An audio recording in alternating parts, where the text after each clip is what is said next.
Don't tell me you got that problem again.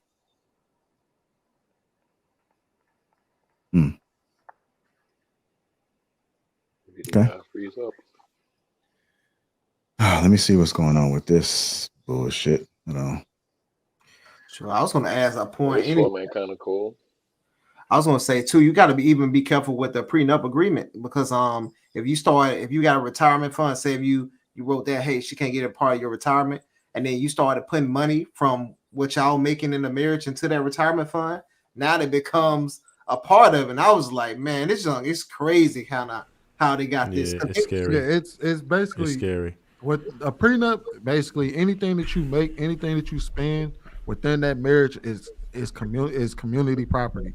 Outside of what you came into it, like typically without a prenup, everything becomes community property. Whatever you come in with and you own is community property. But if you come in with the prenup and you own a property or you own this and anything that you make within that marriage is y'all's, not hers, not yours, y'all's. So if that money leaves the house, does that apply to her money too? Yeah.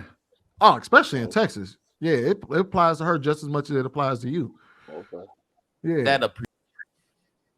So quick question. So let's say there was a situation like that, right? And she had spent a lot of money on, let's say, shopping all that or something like that. Would they weigh the money that she ran up on shopping against the money that you spent towards that property?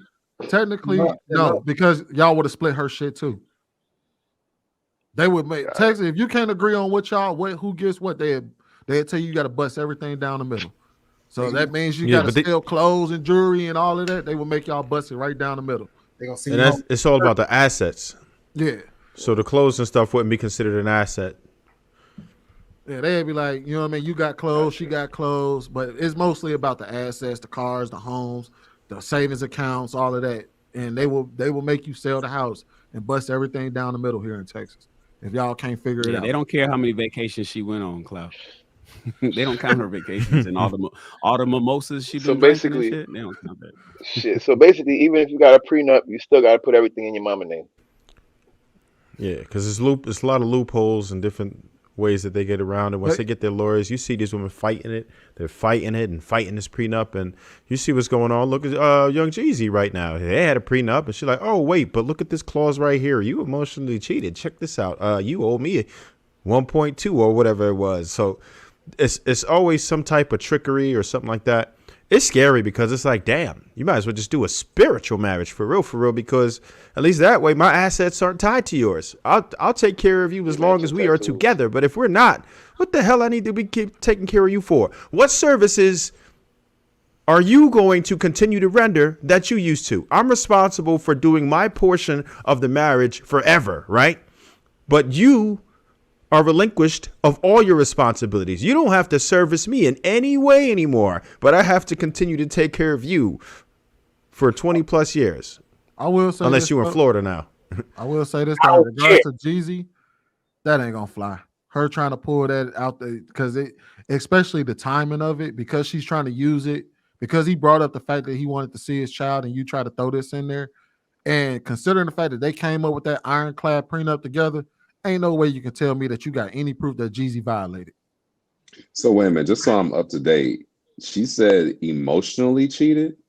Basically, their prenup says that you can't text nobody, anything that has an inkling of you may have been talking to somebody else, whether via text, conversation, video chat. Anything can be considered cheating. And I think they both came up with this together. I'm like, that shit, as ironclad as that is, or as loose as that is, I guarantee you he ain't violate that shit. I guarantee it. Because she would have said it by now. Mm-hmm. She would have brought it up a long time ago if he was out here. She would have led with She's that. Scrambling now. She would have led with that. Figure something out. Yeah, that was just her response to him saying that she's trying to play gatekeeper with their child. So this is her way of responding and saying, "Oh well, I'm about to come after you for more money because you sit over here because you want more visitation." She's weaponizing a kid in court. Mm-hmm. And all Jeezy and this is the problem, because all he's asking to be is a father.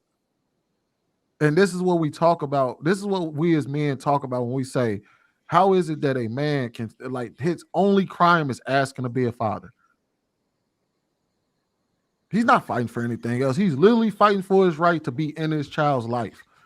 And we look at these scenarios and be like, well, you know, it is what it like. That's not it is what it is. This is ridiculous that we look at men and say, well, and I get it. We could say, oh, you should have picked better and everything else, but at some point there has to be some laws put into place for basic human rights.